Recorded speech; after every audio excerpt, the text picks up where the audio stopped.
मैं भी एक सामान्य परिवार से हूँ। मेरे जीवन में मेरे माँ बाप का बहुत बड़ा रोल रहा है। मैं बहुत गरीब परिवार से हूँ। आप जानते हैं, मैं रेलवे स्टेशन पे चाय बेचता था। हमारे पिताजी तो रहे नहीं हैं। आज भी अपने सारे काम खुद करती हैं, सब कुछ काम खुद करती हैं। नमस्कार। माँ क्या होती है वो पीएम मोदी अब महसूस कर रहे होंगे, क्योंकि पीएम मोदी के लिए उनकी माँ भगवान से कम नहीं थी। वो अपनी माँ से कितना प्यार करते थे और उन्हें अपनी जिंदगी में कितना अहम मानते थे, ये किसी से छुपा नहीं है। पीएम मोदी ने घर भले ही छोटी उम्र में छोड़ दिया हो, लेकिन अपनी माँ के स्नेह और दुलार से कभी दूर नहीं हुए। आज तक ऐसा कोई खास मौका नहीं गया जिसमें उन्होंने अपनी माँ का आशीर्वाद ना लिया हो। और शायद आशीर्वाद का ही नतीजा है कि वो भारत ही नहीं बल्कि दुनिया के शक्तिशाली नेताओं में आज शुमार हो गए हैं। पीएम मोदी की मां अब दुनिया में नहीं रही, लेकिन आज आपको उनके बारे में वो 10 बड़े किस्से बताऊंगा जिन्होंने मोदी को भी मजबूत बना दिया।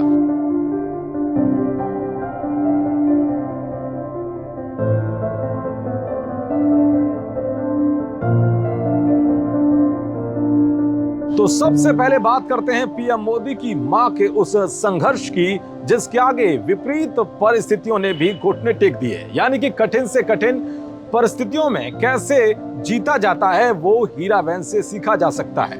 दरअसल पीएम ने इसी साल अपनी मां के 100 साल पूरे होने पर एक इमोशनल ब्लॉग लिखा था। इस ब्लॉग में उन्होंने मां से जुड़ी यादों को साझा किया था। इसमें उन्होंने बताया था कि घर का खर्च चलाने के लिए मां कुछ घरों में बर्तन मांजती थी। इसके अलावा वो चरखा चलाती थी, दूसरों पर निर्भर रहने या अपना काम करने के लिए दूसरों से अनुरोध करने से बचती थी। मानसून मिट्टी के घर के लिए मुसीबत बनकर आता है। बरसात के दिनों में छत टपकती थी और घर में पानी भर जाता था, जिसके बाद पीएम मोदी की मां बारिश के पानी को इकट्ठा करने के लिए लीकेज के नीचे बर्तन रख देती थी। आपको जानकर हैरानी होगी कि वो अगले कुछ दिनों तक इस पानी का इस्तेमाल करती थी। इसके अलावा वो समय की पक्की और मेहनती थी। वो समय की इतनी पाबंद थी कि सुबह 4 बजे उठती थी, सुबह ही कई काम निपटा देती थी। तो वहीं साफ सफाई की वो पक्की पैरोकार थी। वो इस बात का खास ख्याल रखती थी कि बिस्तर साफ और ठीक से बिछा हुआ हो। वो बिस्तर पर धूल का एक कण भी बर्दाश्त नहीं करती थी। वो हमेशा अपनी साड़ी में एक रुमाल या छोटा तौलिया लपेट कर रखती थी। 100 साल की उम्र में भी कुछ खिलाने के बाद वो मोदी का मुंह पहुंचती थी। इसके अलावा पीएम मोदी की मां ईमानदार और अर्थशास्त्री थी।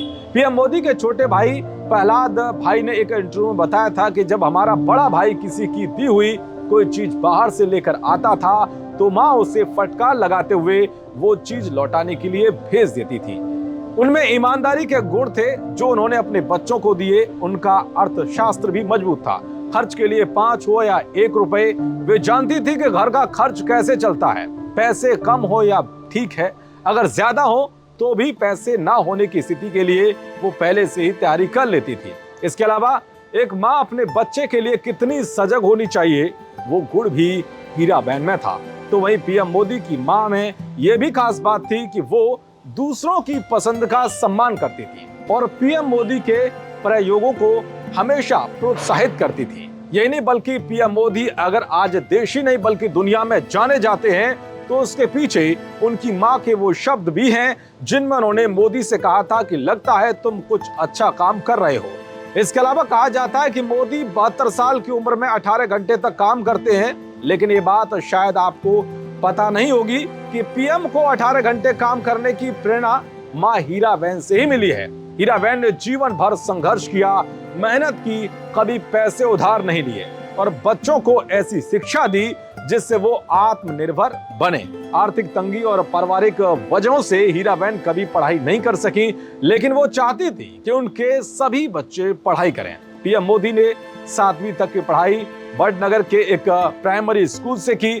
परिवार के पास इतने पैसे नहीं थे कि स्कूल की फीस दी जा सके, लेकिन हीराबेन ने ना तो हार मानी ना ही किसी से पैसे उधार लिए।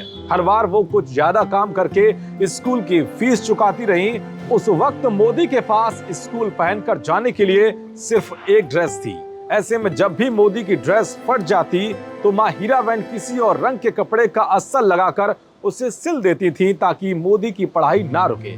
इसके अलावा कड़ी मेहनत और देसी नुस्खों के दम पर ही उन्होंने अपनी उम्र के 100 साल पूरे किए। भले ही वो कभी स्कूल नहीं गई, लेकिन वो गांव की डॉक्टर थी। तो ये थे पीएम मोदी की मां के वो बड़े किस्से जो बताते हैं कि भले ही जीवन कितना भी संघर्ष से भरा हो, लेकिन कड़ी मेहनत और ईमानदारी के दम पर बड़ी से बड़ी परिस्थितियों को मात दी जा सकती है। नमस्कार।